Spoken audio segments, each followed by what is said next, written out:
26-এর জন্য এখন থেকে প্রস্তুতি নিতে হবে।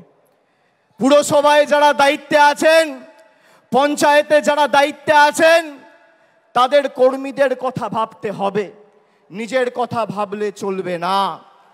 আমি আপনাদের বলছি, আমি বিভিন্ন জায়গায় পর্যালোচনা বৈঠক করতে নির্বাচনের সময় তার আগে গেছি।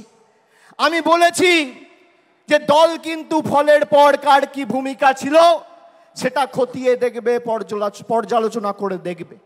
পুরসভার নির্বাচনে আমি পুরসভার কাউন্সিলরের টিকিট পাবো, আমার ওয়ার্ড থেকে আমি জিতবো, আর লোকসভা বিধানসভায় দল প্রত্যাশিত আর আশানুরূপ ফল করবে না, আপনার বিরুদ্ধে দল ব্যবস্থা নেবে, যত বড় নেতার ছত্রছায়ায় আপনি থাকুন।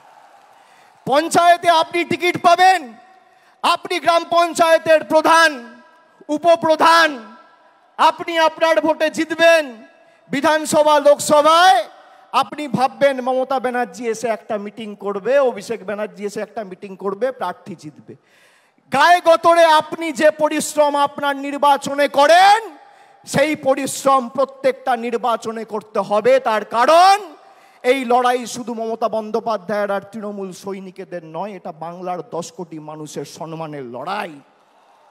আর যারা ভাবছে যে আমরা আমাদের নির্বাচনে করব আর পার্টির অন্য নির্বাচনে তো পার্টির মতো বুঝে নেবে, আমি এই যে 1-1.5 মাস কোন রাজনৈতিক কর্মসূচিতে আপনারা আমাকে দেখেননি, তার কারণ পর্যালোচনার কাজে আমি ব্যস্ত ছিলাম।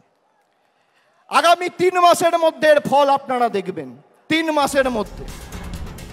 সমস্ত পুরসভায় যারা পদে রয়েছেন তাদেরকে প্রার্থী করেছে দল তাদের পুরো পরিষেবা অক্ষুণ্ণ রাখতে এবং মানুষের হয়ে কাজ করার চিন্তা ভাবনা নিয়েই প্রার্থী করেছে।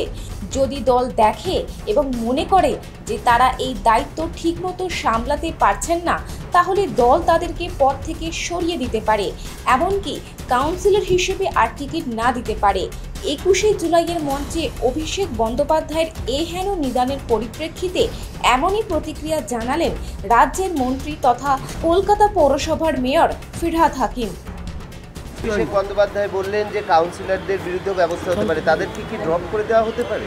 দেখেন, যেখানে আমাদের মেজরিটি আছে, সেখানে যেখানে চেয়ারম্যান আছে, দল সিদ্ধান্ত নিলে, এর আগেও হয়েছে, সিদ্ধান্ত নিলে নিশ্চিতভাবে সেই চেয়ারম্যানকে ড্রপ করে দিতে পারে।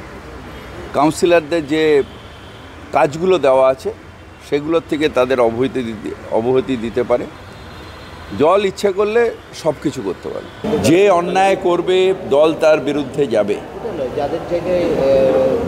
যারা নিষ্ক্রিয় ছিল,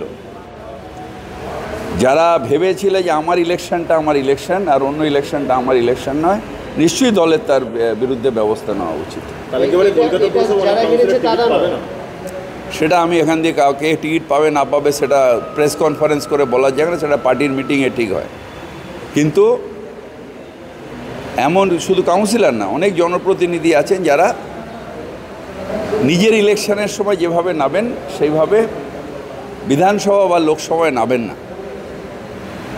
সেইখানে আমাদের আপত্তি নিশ্চিতভাবে আছে। আমি পার্টিকুলার, ও হয়তো বিশ্লেষণ করেছে, আমি এখনো বিশ্লেষণ করিনি, ওর লিস্টটা বেরোলে দেখব। লোকসভা বলে চেঞ্জ করা তো দলের বিষয়, কিন্তু কাউন্সিলরও কি ড্রপ হতে পারে? ইলেকশন তো 27। না, কাউন্সিলর ড্রপ মানে চেয়ারম্যান তো ড্রপ হতেই পারে, যেখানে দলের মেজরিটি আছে সেখানে তো হতেই পারে। কাউন্সিলর ড্রপ হবে কি করে? ইলেক্টেড রিপ্রেজেন্টেটিভ ড্রপ হয় না, কিন্তু যেখানে আমাদের দলের স্ট্রং আছে সেখানে নিশ্চিতভাবে তাদের যে দায়িত্ব আছে সেগুলোর থেকে ড্রপ হতেই পারে।